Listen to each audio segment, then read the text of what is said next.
Hi, I'm Mark Shaver. This is my demonstrative speech on oil changes. This is my audience. Thank you.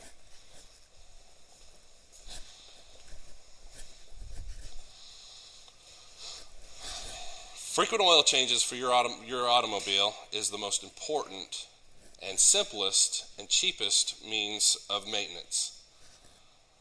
Before you get started, you want to make sure that you have all the tools available to do your oil changes. You also are going to need access to the drain plug as well as the filter. You might want to do this on a smooth surface, such as in a garage or driveway. You might need ramps, jack stands in order to get under the vehicle if your vehicle is a low profile vehicle.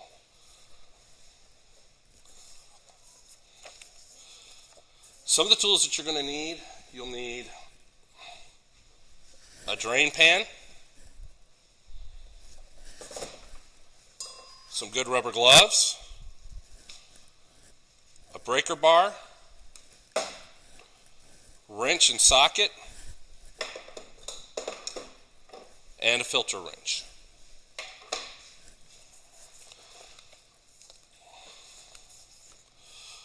You're going to need to locate the drain plug, which will be underneath the vehicle. Before you get started, you may want to drive to your local auto store to get the oil and filter that you need, because you're going to need the engine warm or hot to let the oil flow a little better. Once you've located the drain plug, you're going to want to put the oil filter, the oil pan, underneath. Place the oil pan under the drain plug. Then you're going to want to use your wrench to remove the plug. Once the plug is removed, you can clean it, the oil will flow into the pan. You're going to want to check your plug for metal shavings and get it cleaned off.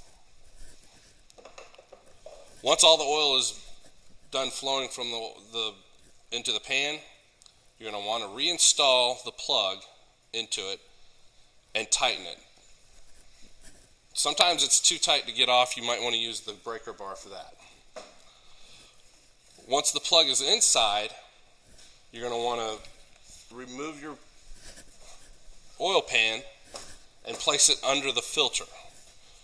Now, the filter can sometimes be horizontal or vertical, depending on the make and model of your vehicle. Once you've found the oil filter, you're going to want to use the oil filter wrench to loosen that. Sometimes it can get tight, so you might want to use a flat tip screwdriver to punch through it and use it as a T-bar. Now that you've got your oil filter off, check and make sure that there's no gasket left on the block. If there is, you're going to want to get that off, otherwise it'll cause a problem. Once you've got the filter off, you might want to check and make sure that it is matching up to your new filter. After you get your new filter, you're going to want to take some oil and lube that up before putting it on. Once you put it on, you don't have to get it too tight, just hand tight is good.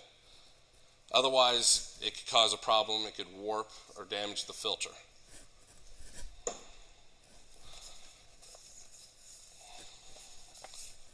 After you've gotten the filter on, you can go ahead and get out, remove your tools, and look at your owner's manual to see how much oil you need to use.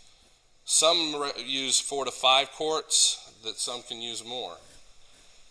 You might want to check your manufacturer's recommendation on what type of oil to use, as well as the weight of the oil. After you've gotten the oil back into the car, check for leaks. If you haven't found any leaks, then you should be able to start the vehicle, run it for a few minutes, check again for leaks.